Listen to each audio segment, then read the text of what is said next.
Mis on haruldased muldmetallid?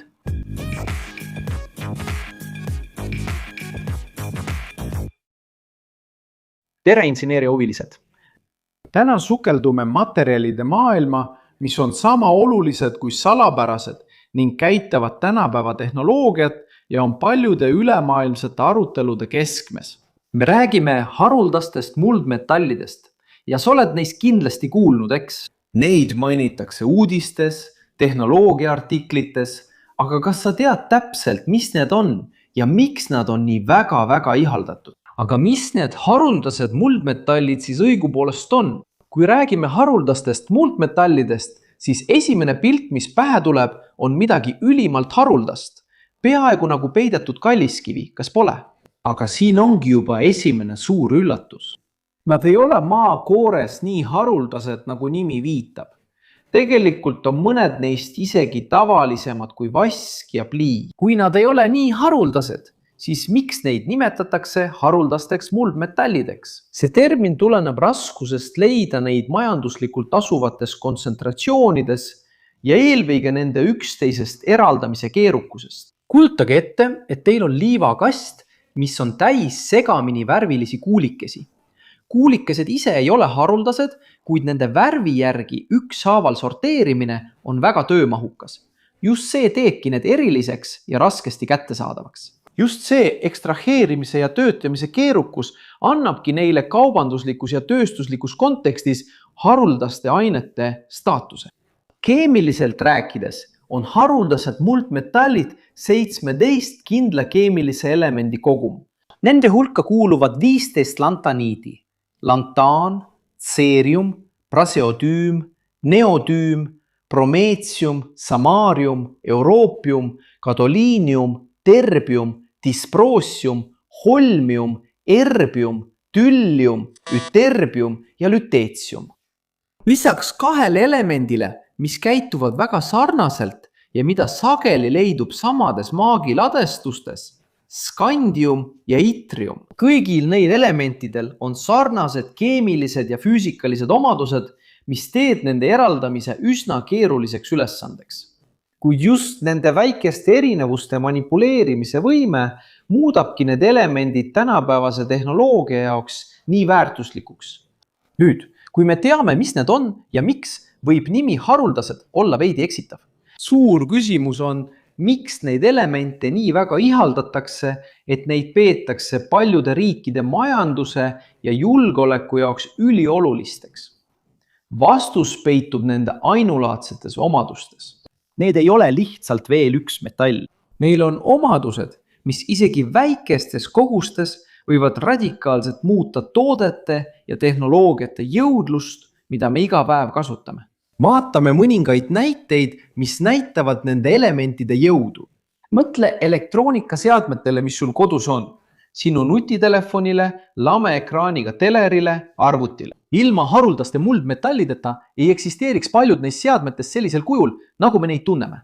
Näiteks euroopium ja terbium kasutatakse luminofooridena, mis kiirgavad vastavalt punast ja rohelist valgust. Need on olulised erksate värvide jaoks, mida sa ekraanidel näed. Itrium ja euroopium leiduvad samuti luminofoorlampides ja LED-ides, muutes need tõhusamaks ja vastupidavamaks. Aga nad ei sära ainult ekraanil.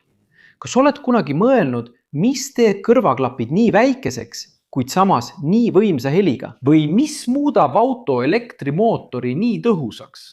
Vastus peitub ülivõimsates magnetites. Neodüüm koos dysproosiumiga on püsimagnetite kuningas. Need magnetid on oma suuruse kohta uskumatult tugevad, mis teeb neist asendamatud arvuti kõvaketastes, elektri- ja hübriidautode mootorites, tuuleturbiinide generaatorites ning isegi sinu mobiiltelefoni vibratsioonimootorites. Ilma nendeta oleksid meie elektriautod palju vähem tõhusad ja tuuleturbiinid, mis toodavad puhast energiat, oleksid hiiglaslikud ja majanduslikult ebamõistlikud. Lisaks on haruldaste muldmetallide elemendid olulised katalüsaatorid mitmetes tööstusharudes. Seeriumi kasutatakse autode katalüüsmuundurites, aidates vähendada sisepõlemismootorite saasteainete heitkoguseid. See on samuti oluline nafta rafineerimisel ning klaasi tootmisel ja täppisekraanide, näiteks teie nutitelefoni ekraani poleerimisel. Selle võime kiirendada keemilisi reaktsioone tõhusalt ja piisavalt jätkusuutlikult on üks põhjusi, miks kaasaegne tööstus temast nii palju sõltub. Kas sulle meeldivad päikeseprillid või kvaliteetsed kaameraobjektiivid? Nantaan võib seal olla, parandades valguse murdumist ja optilist kvaliteeti. Aga meditsiinis? Gadoliiniumit kasutatakse kontrastaineks magnetresonantstomografias, võimaldades arstidel elundeid ja kudesid selgemini näha. Aga kuidas saavad need elemendid olla nii erinevates rakendustes, alates mobiiliekraanidest kuni meditsiiniliste uuringuteni? Just nimelt nende 17 elemendi lai valik omadusi teebki nad nii mitmekülgseks ja asendamatuks. Isegi kaitse, lennundus ja kosmosetööstuses on haruldaste muldmetallide tähtsus vaieldamatu. Neid kasutatakse lasersihtimissüsteemides, andurites ja täiustatud sideseadmetes, tagades kõrgtehnoloogiliste seadmete töökindluse. Ja koos selliste tehnoloogiate arenguga nagu kvantarvutus ja tehisintellekt kasvab nende elementide nõudlus veelgi, suurendades vajadust uute allikate ja kaevandamismeetodite järele. Aga kui need on nii rikkalikud, siis miks on nende kaevandamine nii keeruline ja keskkonnale kulukas? Kuigi nad ei ole geoloogiliselt haruldased.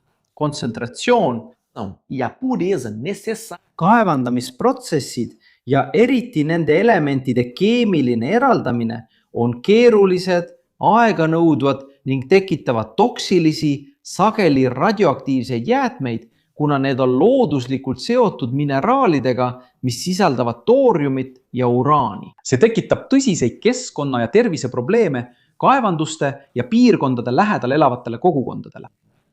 Ajalooliselt on Hiina domineerinud nende elementide tootmist ja töötlemist, kontrollides märkimisväärset osa globaalsest turust. Tarneahela koondumine ühte riiki omab tohutuid geopoliitilisi tagajärgi, sest iga katkestus võib mõjutada oluliste tehnoloogiate tootmist kogu maailmas. Seetõttu on paljud riigid investeerinud teadus- ja arendustegevusse, et leida uusi leiukohti ning puhtamaid ja tõhusamaid töötlemismeetodeid. Sõltuvuse vähendamiseks ja stabiilse varustuse tagamiseks on ülemaailmne kasvav sõltuvus haruldaste muldmetallide elementidest, nagu ma mainisin, suurendanud geopoliitilisi pingeid.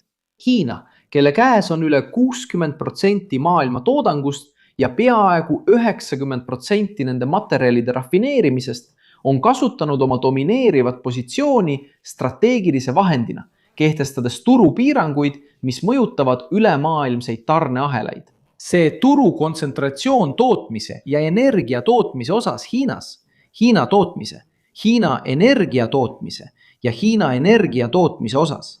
Hiinal on suur potentsiaal nii tootmise kui ka energia tootmise vallas. Hiina omab energia tootmist ja energia tootmist Hiina on suur tootja ning piirkondlik energia tootja.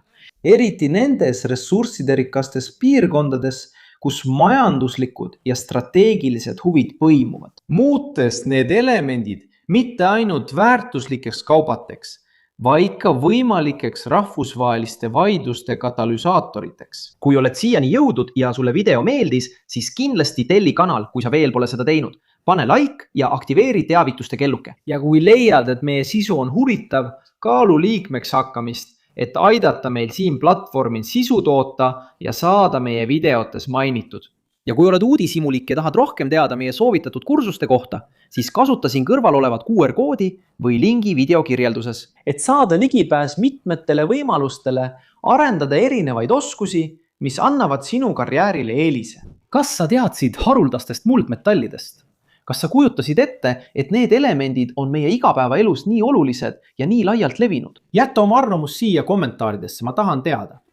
Siin kõrval on 2 huvitavat videot, mida sa pead kindlasti vaatama, et laiendada oma teadmisi ja rahuldada oma uudishimu. Ja kui sa tahad meid toetada, pane videole like, telli kanal, aktiveeri kelluke ja kaalu kanali liikmeks hakkamist.